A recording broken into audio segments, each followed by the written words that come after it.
me tocó la época de oro de la radiodifusión en Culiacán. La voz era más importante que la imagen. Sí, el Guacho Félix, Jesús G. Andrade, que mucha gente piensa que fue un general, fue el poeta de Culiacán. Ah, claro. Y algunos le decían el poeta loco.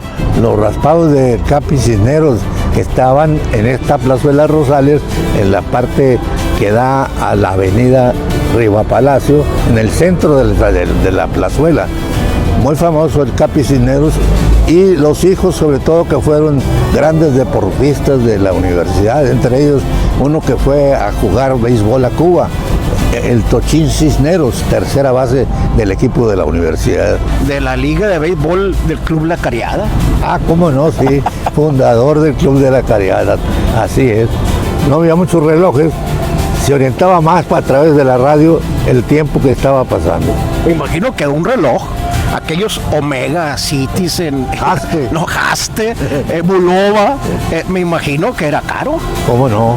Era difícil acceder a un buen reloj de aquella época. Por eso la hora era necesaria en el radio a cada rato, ¿no? La pionera aquí fue la XCSA. La XCWS la concesionó, o logró la concesión el señor Roberto Pérez Flores. Sí, Don Roberto Pérez Flores era ya concesionario de la XCSA. Por cierto, papá de Roberto Jordán. Por cierto, papá de Roberto Jordán, exactamente. Nombre artístico, al ser Rafael Armando Guerra Miguel, certificado. 5,217. Este certificado, Fíjate qué firma. Conozco perfectamente su trayectoria y quiero que me hable ahorita cómo le hizo para hacer tantas cosas, oiga, en una sola vida. Vamos allá, ¿no? Vamos allá. Que hace muchas cosas. Allá me voy a decir ahorita. Con mucho gusto. Vamos para allá. Bueno, muy bien. Este barrio, la verdad que yo lo disfruto mucho porque puedo respirar y puedo vivir la atmósfera de aquella época de principios de los 900, de 1900, cuando se edificó la Casa Almada, la Casa Zazueta, de Roberto, la casa también de General Cañedo. Entonces estamos en un barrio donde ha pasado toda una gama de sinaloenses y de culichis que han dejado su huella bien marcada por aquí, y en esa misma casa del exgobernador fue el internado.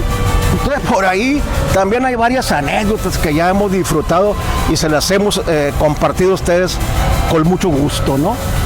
Entonces esta mañana estamos con un sinaloense que nos va a transmitir ese Culiacán que le tocó, y para mí es un honor, licenciado Rafael Armando Guerra Miguel, que vea nuestros videos.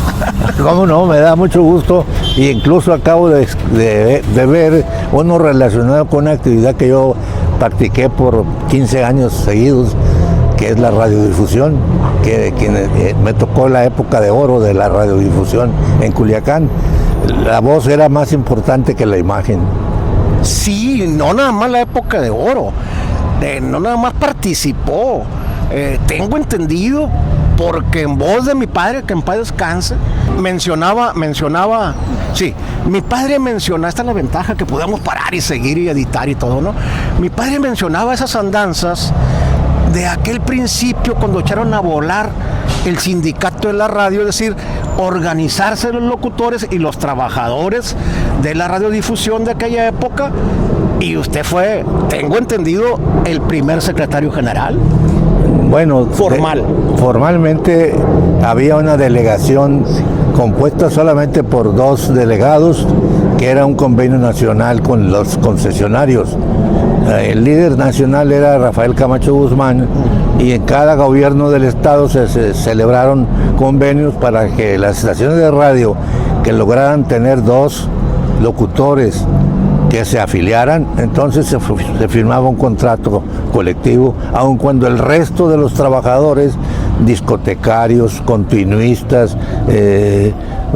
los técnicos, los guardaplantas, todos los trabajadores de base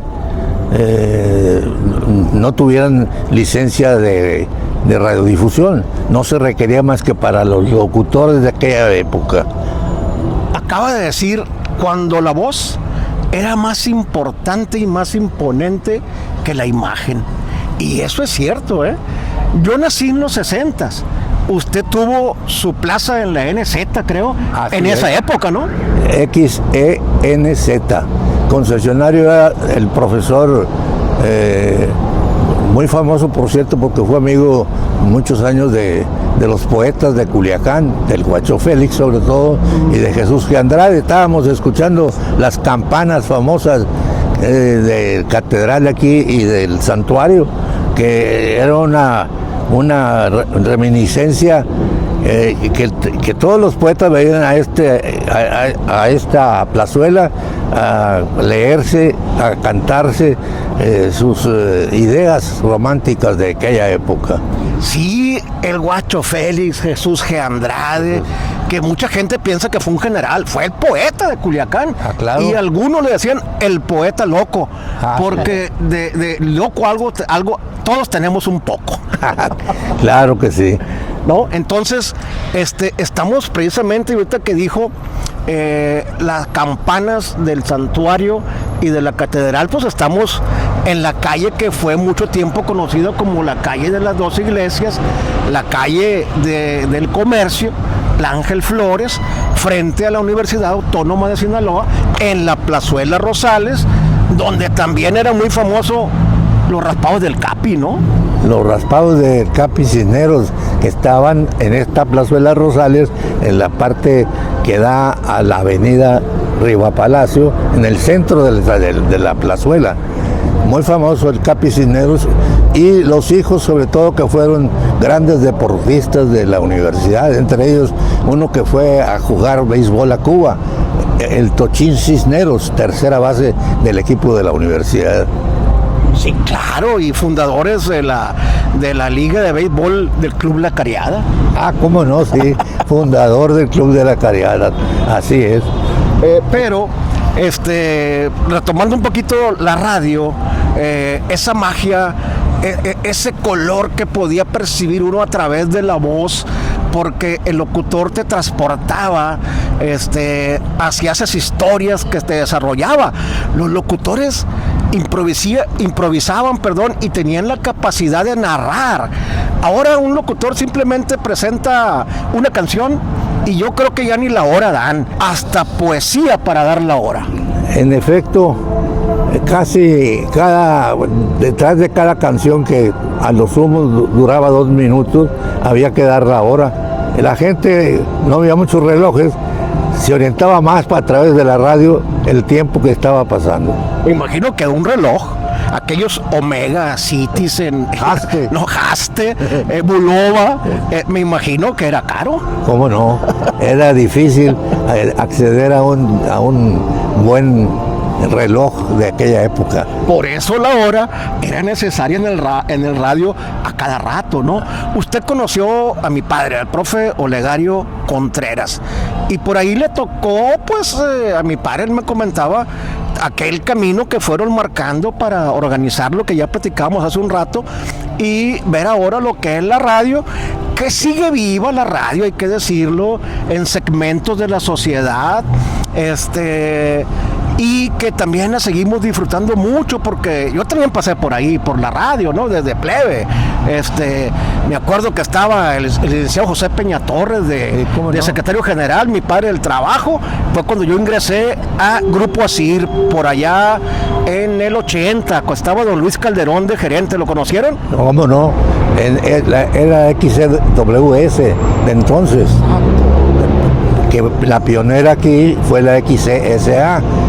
La XCWS la concesionó, o logró la concesión, el señor Roberto Pérez Flores. Sí, Don Roberto Pérez Flores era ya concesionario de la XCSA. Por cierto, papá de Roberto Jordán. Por cierto, papá de Roberto Jordán, exactamente. Nombre artístico. No, ahorita que dijiste de tu papá, también fue funcionario sindical en mi época.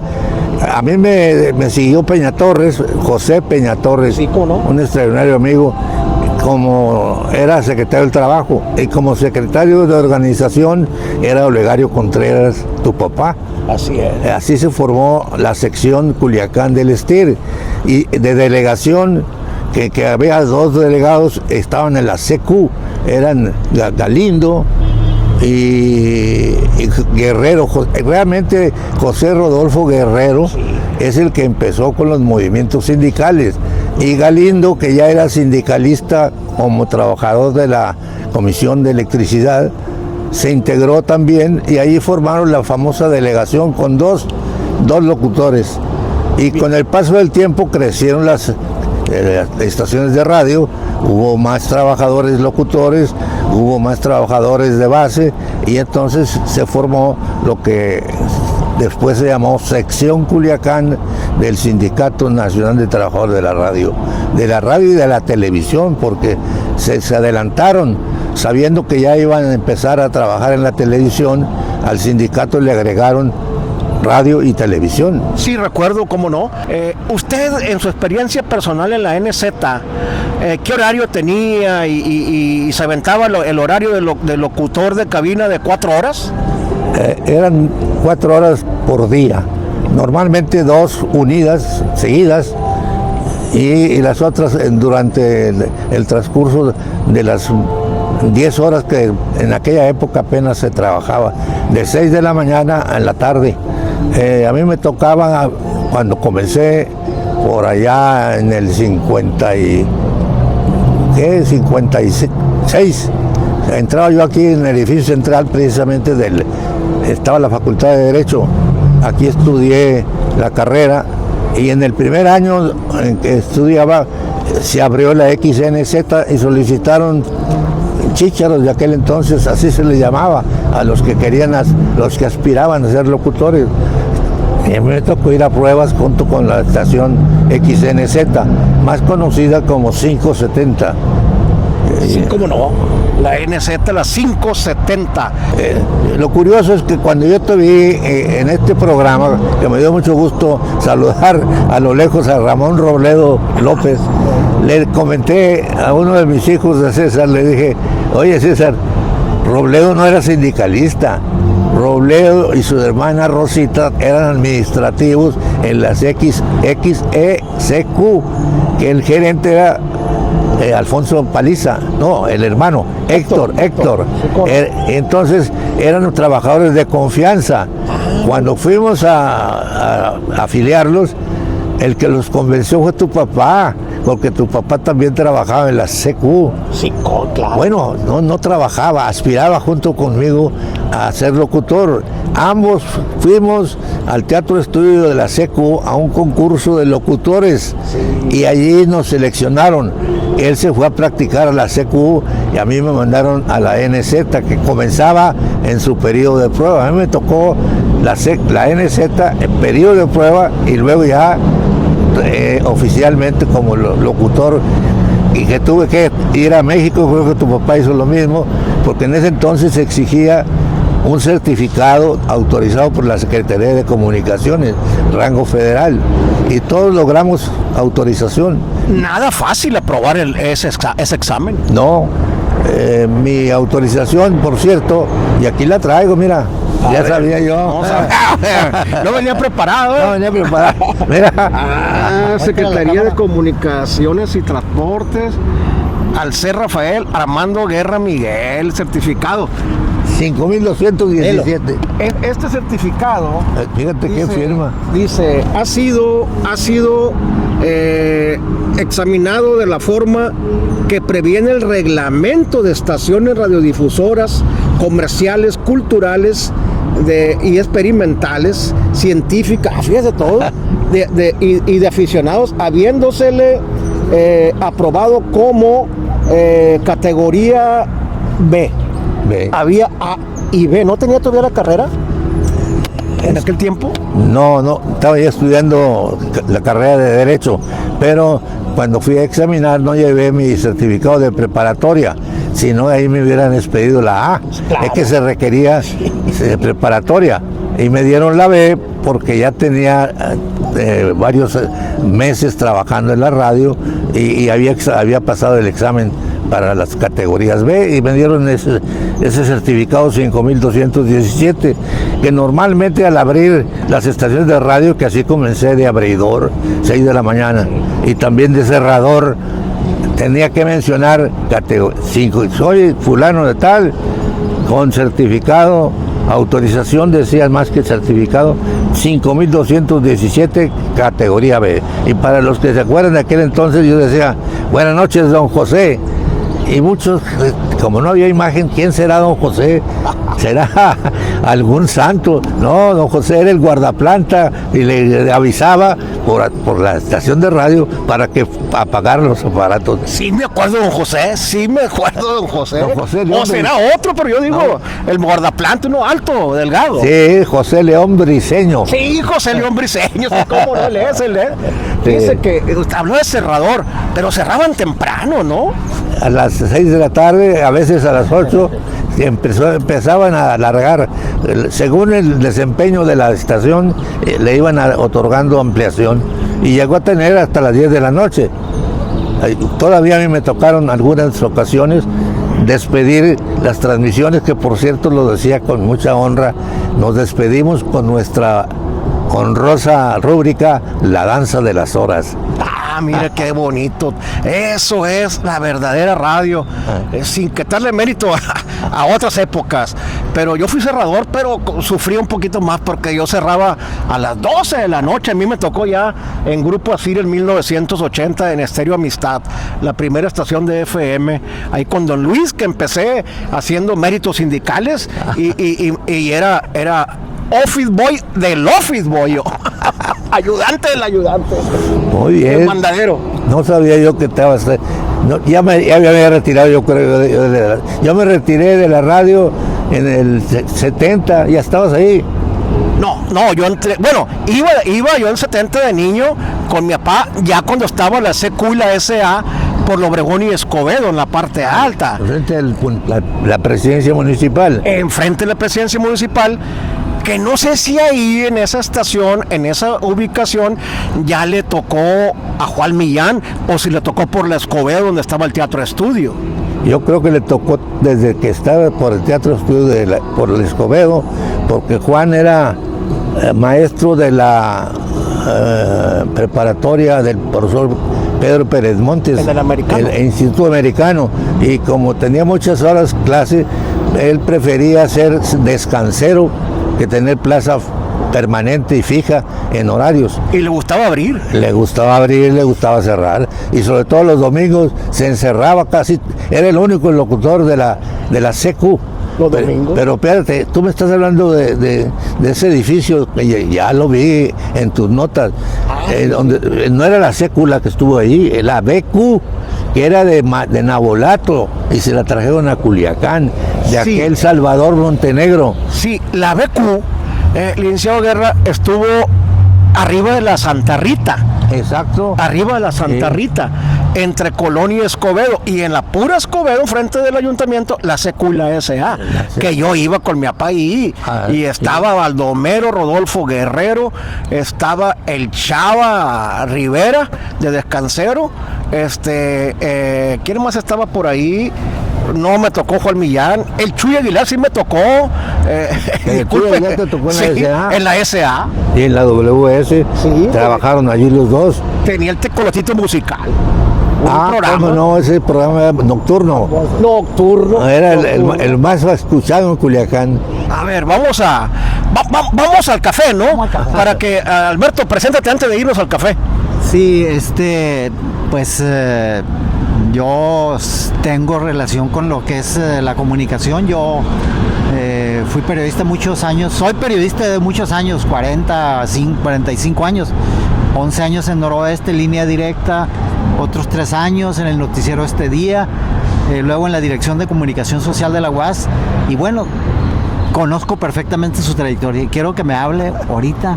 ¿Cómo le hizo para hacer tantas cosas, oiga, en una sola vida? Vamos allá, ¿no? Vamos allá. Que hacen muchas cosas. Allá me voy a decir ahorita. Con mucho gusto. Vamos para allá. Sale. Vi pegar el jonrón más largo que hubo en el estadio de la universidad, en la Liga de la Costa del Pacífico. El jonrón más largo de un bateador zurdo que jugaba con Culiacán, primera base extranjero, que la botó hasta el río Tamazula. Y no me creen. ¿Quién fue ese? Por arriba, Jack Graham. Ya traían refuerzo americano en aquel tiempo, los Sí, tacuarineros. y buenos peloteros que veía entonces. ¿Usted conoció al Guacho Morales ahí en el estadio? Sí, cómo no, a los hijos, a él, al señor viejo, a los hermanos de él, que también jugaban béisbol.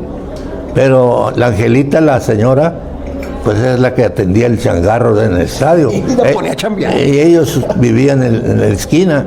Sí, adentro casi ahí del estadio. Por dentro, sí, en la pura esquinita. Se lo digo porque es abuelo de unos amigos de secundaria, del José Luis y de Lorenzo Morales, que también fueron futbolistas. Actualmente, les decía yo al principio del video, que lo iniciamos en la plazuela Rosales. ¿Ustedes viven en La Vaquita, en el barrio de La Vaquita? Agarramos una parte de La Vaquita, hasta donde llegaban los Borboa y los Valencia, que son los únicos vecinos que tengo. Ya no hay vecinos de esa época. Estaban los Azueta, había un arquitecto, Javier Zazueta Russell, que también le gustaba mucho jugar béisbol. Pero toda esa zona de la Victoria, hasta allí llegaba Culiacán, hasta la Victoria, ahí está. Y en esa Victoria estaba lleno de jugadores de béisbol. Y futbolistas también. Futbolistas, era el barrio de La Vaquita. El barrio de La Vaquita. Hay un deportivo, ¿no? Deportivo en La Vaquita. Ah, sí. De fútbol, ¿no? Existe igual que La Garrita. Ah, bueno, para allá iba. La Garrita es un barrio que ya les hablé yo de la calle del Pescado, la calle de la Sirena, pero específicamente La Garrita colindaba con la Donato Guerra, ¿no? Exactamente. ¿Y usted creció ahí? ¿Me dijeron? Por la Zaragoza, pero de la Morelos hacia el poniente, yendo al casino de Culiacán. Me tocó la zona de los fifís, de los ricos, de los extranjeros. Culiacán estaba lleno de extranjeros. La única casa del malecón que queda y se conserva de un partido político la construyó don Alberto Chiller. Sí. Y ahí, no equivocamos, nos está certificando. Sí, esa casa todavía se conserva como fue. Pero a mí me tocó enfrente, era un llano. No había ninguna construcción, ni la casa de los Zaragoza, ni la casa de los ni del gobernador Macías Valenzuela, que por ahí también estuvo. Los Zaragoza, era muy famosa la casa de los Pablos, vivió Fortunato Álvarez ahí, que también jugó béisbol con nosotros. Jugó con los locutores. Fortunato, poco. Primera base, era nuestra primera base. Tú me dijiste de la casa de Fortunato, que fue gobernador interino. Sí, vivió por el malecón en una casa que fundó un comerciante francés. Ese comerciante francés se apellidaba Bonardel y la tienda se llamaba Tienda Nueva, la Tienda Nueva. Ah, la Tienda Nueva, sí, la hemos documentado. Esa casa del gobernador Macías es la que está allá por la Carrasco y Malecón, ¿va? Exactamente, donde están los Ritz. Los Ritz.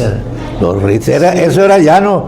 Toda esa manzana era el llanito. Ahí empezamos a jugar béisbol. Fíjate qué bonito. En ese lugar llegaban los circos y las atracciones mecánicas.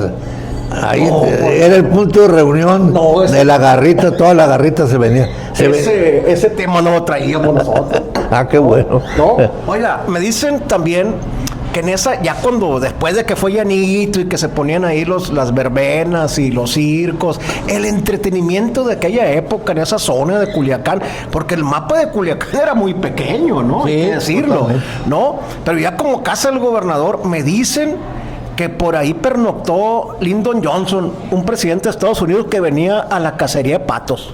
Bueno, eso pues, quizá te lo podría afirmar algunos de los parientes de los aquel que tenía un lugar de cacería muy famoso. Aquí sí venían los Fitch. Sí, los Fitch. Los Fitch, pero había otros de los que uno viene siendo actualmente funcionario municipal, que es el el historiador.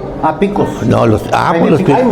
Pues el hermano mayor del Jaime era el encargado, la Pichihuila se llamaba. El Club Pichihuila. El Club Pichihuila. Sí. Y ese trajo, él manejó muchos funcionarios norteamericanos. Sí. Era muy famoso. Fíjese que yo leí esa nota en el Viejo Sol de Sinaloa, escrita por don Alberto Sinagagua, sí, que vino el expresidente de los Estados Unidos, Lyndon Johnson, y que bajó en un turbohélice en el aeropuerto que era en ese momento, ahí en Lomas del Boulevard. Sí, el Palmito. Se dijo todo eso, sí. ¿No? Recuerdo perfectamente. Eran las famosas Aerovías Reforma de aquel entonces. Ahí donde está una gasolinera de los favelas. Toda esa zona era el aeropuerto de Culiacán. Sí. Bueno, entonces La Garrita, el barrio La Garrita, La Vaquita y La Garrita acá en la Zaragoza, ¿no? Es una calle que me encanta a mí, la Zaragoza. Había bolsas ahí. Sí, la bolsa está enfrente, creo que lo que yo he oído, que ya la compró Coppel. Coppel está comprando todo Culiacán. Entonces la bolsa ya la cerraron, hubo un evento, sí, público. Me invitaron, ahí estuve con los que vivieron muchos años en los famosos López, uno de ellos fue pelotero con el Puebla en la Liga Mexicana de béisbol, le decían el Santícuara. Ahí vivía en la bolsa. Ahí vivía en la bolsa y vivían toda su familia. Ahí vivió el Caliquín Gómez. El Caliquín Gómez. Ahí se juntaba con otro guitarrista muy famoso de Culiacán, el Churima, creo, el que... aparte del que cuidaba el hospital civil de aquella época, eran los guitarreros ya ves que hay mucho músico ahí de la bolsa. Sí. Hay muchos que hicieron músicos. Sí, porque hay un antecedente. Por allá a finales de los 1800, de esa centuria de los 1800, cuando era como la calle La Sirena, la calle del Pescado, también le decían la calle de la rumba, porque era muy festiva.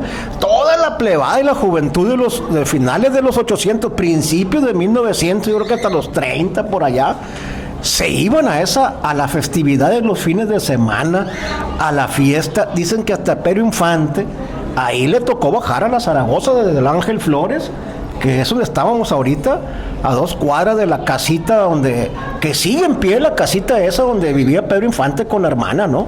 Yo creo que sí, pero lo importante de esa época que estás mencionando de los barrios, porque había otros barrios, el barrio de la Juárez, el barrio de las Rosales, el barrio del Coloso, muy poquitos barrios, pero llegaba a Culiacán del Malecón a la Madero y de la Obregón a la Victoria.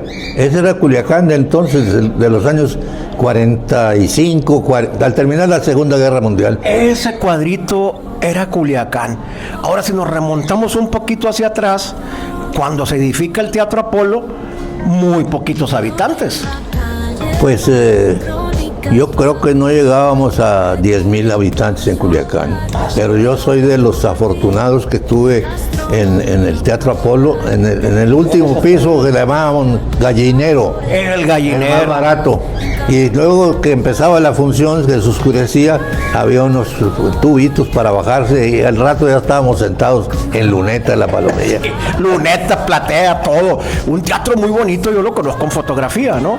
Que edificó Luis F. Molina. Exacto. Que hay una casa todavía donde él vivió en Culiacán, aquí por las Rosales, por esta calle donde estamos, lo que te decía, César. Esta calle tiene magia histórica, la calle de los pianos, la calle principal, la calle de los desfiles de aquella época, cuando el Palacio de Gobierno era aquí por las Rosales. Enfrente de la Escuela Libre. Enfrente de la Escuela Libre, que para allá vamos a ese tema también ahorita, que la Escuela Libre de Derecho era la casa de gobierno enfrente del palacio. Los mercados va a cruzar, la gente saludar, con su cámara captar lo hermoso del lugar. Culiacán, hoy, ayer, con Jorge vas a ver, la ciudad te va a encantar en su viaje de explorar. Los mercados